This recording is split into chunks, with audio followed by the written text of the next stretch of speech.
ಬಂಧುಗಳೇ, ಎಲ್ಲರಿಗೂ ನಮಸ್ಕಾರ. ಜೈ ಭೀಮ್. ಈಗಾಗಲೇ ನಿಮಗೆ ಗೊತ್ತಿರೋ ಹಾಗೆ ಈ ತಿಂಗಳು ನವೆಂಬರ್ 11ಕ್ಕೆ ವೀರವನಿತೆ ಒನಕೆ ಓಬವ್ವ ಜಯಂತಿನ ಆಚರಿಸಬೇಕು.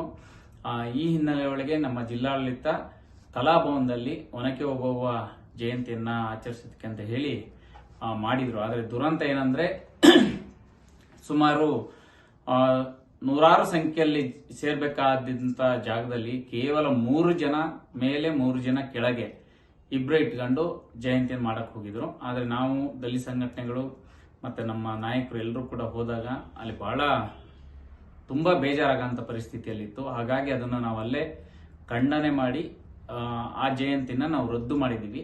ಹಾಗಾಗಿ ಈಗಾಗಲೇ ಅಲ್ಲಿನ ಅಸಿಸ್ಟೆಂಟ್ ಡೈರೆಕ್ಟರ್ ತಾರಾನಾಥ್ ಅಂತ ಹೇಳಿ ಆತ ಹೇಳಿದ್ರು ಏನಂದ್ರೆ ನಾವು ಅತಿ ಶೀಘ್ರದಲ್ಲೇ ಮತ್ತೆ ಜಯಂತಿನ ಮಾಡ್ತೀವಿ, ಅವತ್ತೆಲ್ಲರೂ ಕೂಡ ಆಹ್ವಾನ ಮಾಡ್ತೀವಿ ಅಂತ ಹೇಳಿದ್ರು.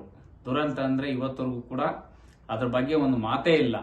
ಹಾಗಾಗಿ ನಾವು ಈ ಜಿಲ್ಲೆಯ ಎಲ್ಲಾ ದಲಿತ ಪರ ಸಂಘಟನೆಗಳು ಹಾಗೂ ದಲಿತ ಸಂಘಟನೆಗಳ ಒಕ್ಕೂಟದ ವತಿಯಿಂದ ಸೋಮವಾರ ನಾಳೆಲ್ಲ ನಾಡಿದ್ದು ಹಾಸನದ ಜಿಲ್ಲಾಧಿಕಾರಿ ಕಚೇರಿ ಆವರಣದಲ್ಲಿರ್ತಕ್ಕಂತಹ ಬಾಬಾ ಸಾಹೇಬ್ರ ಪ್ರತಿಮೆ ಬಳಿ ಒನಕೆ ಓಬವ್ವ ಜಯಂತಿನ ಆಚರಿಸೋದಕ್ಕೆ ನಾವೆಲ್ಲರೂ ಕೂಡ ತೀರ್ಮಾನ ಮಾಡಿದ್ದೀವಿ. ಹಾಗಾಗಿ ಹಾಸನ ಜಿಲ್ಲೆಯ ಎಲ್ಲಾ ನಾಯಕರು ಮತ್ತೆ ಮಹಿಳಾ ನಾಯಕರು ನಾವು ಕೇವಲ ಏನು ಒನಕೆ ಓಬವ್ವ ಒಂದು ಜನಾಂಗಕ್ಕೆ ಸೀಮಿತ ಅಲ್ಲ, ಆಕೆ ಛಲವಾದಿ ಸಮುದಾಯಕ್ಕೆ ಸೇರಿದವಳು. ಆದ್ರೆ ಒನಕೆ ಓಬವ್ವ ಕೊಟ್ಟಿರ್ತಕ್ಕಂಥ ಕೊಡುಗೆ ಈ ರಾಜ್ಯಕ್ಕೆ ಬಹುದೊಡ್ಡ ಕೊಡುಗೆಯನ್ನು ಕೊಟ್ಟಿದ್ದಾರೆ.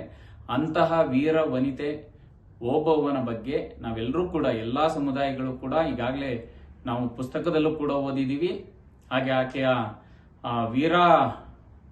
ವೀರ ಮರಣವನ್ನು ಅಪ್ಪಿದಂತಹ ಇದು ಒನಕನ ಓಬವ್ವನ ಕಿಂಡಿ ಇವೆಲ್ಲವನ್ನು ಕೂಡ ನಾವು ನೋಡಿದೀವಿ. ಹಾಗಾಗಿ ಅಂತ ಮಹಿಳೆಗೆ ನಿಜವಾಗ್ಲೂ ಜಿಲ್ಲಾಡಳಿತ ಅವಮಾನ ಮಾಡಿದೆ.